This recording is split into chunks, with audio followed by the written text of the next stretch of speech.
Hey everybody, welcome back. Hope you are doing well. In the previous video of the revision series, we discussed tokens as well as we discussed the conditional statements. Along with that, we got to know what is looping.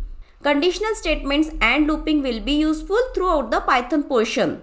But let's talk about token. That's why we will be discussing questions based on token in this video. Alright, here is one of the sample paper for the 2025 board exam. So from this question paper, let's find out the questions based on tokens. We could find one question based on operators. You will surely get one question of evaluating the expression in which you need to apply the concept of operator precedence as well as its associativity, which we have already discussed in the previous video. If you know how to evaluate it, pause the video and try it yourself. If your answer is 5, means you are absolutely correct. How to solve it? Here is the process. First, let's remember the word Perl for the precedence of operators. And one more concept is associativity. All the operators follow the associativity from left to right, whereas exponentiation operator follows the associativity of right to left. Now look at the expression. We have two exponentiation operator. And we know with the word Perl, exponentiation operator has the highest priority. It means what? First the exponentiation operators will get evaluated, that too right to left. So 2 to the power 3 will get evaluated first. It is nothing but 8. We have one more exponentiation operator, so that will get evaluated. It means 2 to the power 8. It is nothing but 256. Ultimately, here is the expression. Now, other operators follows the associativity of left to right. So, we will start evaluating from left to right.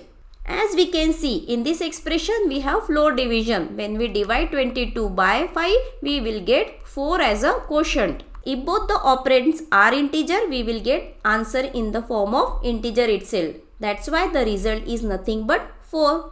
Now in this expression there are two operators, plus and modulus operator. Modulus operator has the highest precedency than the plus operator. So it will get calculated 256 modulus by 5. Modulus operator gives the remainder. When we divide, we are getting 1. Finally 4 plus 1 will get evaluated to 5. So final answer is nothing but 5. Hope you understood this explanation. I could find one more set of question paper for the current session. So let's check out whether we have same evaluation of expression in this paper or not. Look at the fourth question. Now let's try to solve it. If you can do it yourself, pause the video. Alright, let's evaluate this expression. We will start evaluating from left to right. First of all, we will evaluate 33 divided by 13. So here is the calculation. We will get 2.5. We follow the general maths rule in case of division and floor division. If one of the numerator or denominator is negative, result will be negative. It means we are clear with the sign. It is minus 2.5. Division operator gives the result in the form of float, whereas floor division gives the quotient in the form of integer. Actually, it takes the floor value. So what will be the floor value for minus 2.5? Here is the number line. This is nothing but 0. We are in the negative side. It means we are at this position. Tell me what will be the floor value for 2.5 in the negative direction. It will be nothing but 3. So the result of this expression is minus 3. The next evaluation will be minus 3 into 35. It is nothing but minus 105. Now let's take modulus with minus 2. After division, we are getting this remainder. Both the terms are having negative sign. What will be the sign of the remainder? In case of modulus, the same sign we have to consider as the divisor.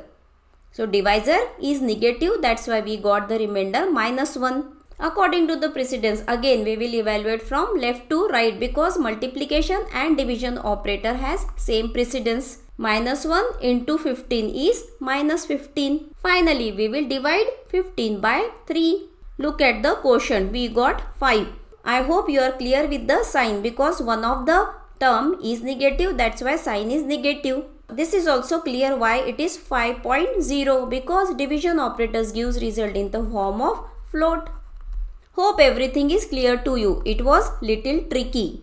Alright, moving further, based on the tokens, you may get these type of questions too. Here is one theory question. How are keywords different from an identifier? For that, you can write the answer like this. Keywords are reserved words with some predefined meaning, whereas identifiers are the names given to different parts of the program. Keywords cannot be changed and cannot be used for our purpose. But for identifiers, we can assign different values and we can modify too. Here are some of the examples of keywords and here are some of the examples of identifiers. And here is the next theory question. We need to identify the type of the tokens. Hope you can remember all the types of token. First is keyword, second is identifier, third one is literal, the fourth one is operator and the last is nothing but punctuators. Alright then, this is nothing but literal and it is enclosed in a single quote, that's why it's a string literal. Hope you know what is the second token. It is nothing but keyword. Okay then, here is the sample paper issued by CBSE. Let's move ahead and check out the questions based on the tokens. Look at the third question. It is based on the logical operators. In this we need to tell which expression evaluates to false. With the hope that you know the working of all three logical operators, that is and, or and not. Let's evaluate it one by one. Not of true will be false. False and false will be false. Actually we got the expression which will evaluate to false. So A is the correct answer. But let's check out the remaining one too. True or false will be true. Because in case of or, if any of the input is true, the result will be true. What about the expression mentioned in C? First we will evaluate the bracket false and true. False and true will get evaluated to false because in case of and both should be true to get the result as true. In other cases we will get the result as false. Not of false will become true because not always negates the value. If it is false, it will become true. If it is true, it will become false. Finally, we are at the last expression. There are two logical operators. Tell me which one will get executed first. Hope you remember the logical operator precedence. First not will get evaluated, then and then or. It means we will evaluate not of false. Not of false means true. True and true will become true. In all these three expressions we are getting answer as true. Ultimately the correct choice is A, where we are getting the answer as false.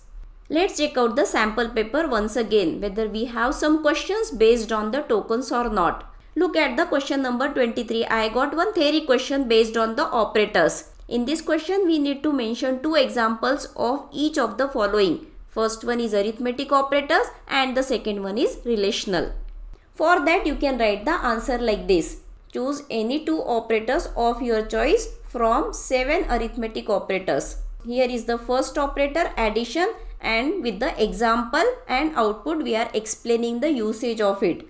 And the second one is multiplication. Take example of your choice. In the same way we are explaining the relational operator. Here also we have mentioned 2 relational operator out of 6. Take any random example with the output. We know relational operator returns the result in the form of true or false. 10 is greater than 5, it is true. That's why we are getting true. 7 is equals to 3, no, it is false. So we discuss some of the questions which are based on token. If you need more practice, feel free to go through this video in which we have covered lot of examples based on token. Before checking the answer, make sure to pause the video and try it yourself. So with that, let's wrap today's video. In case of any doubt, let me know in the comments below. In the next video, we will be discussing one of the important data type, string. So until next time, stay curious, stay healthy. I will see you in the next video.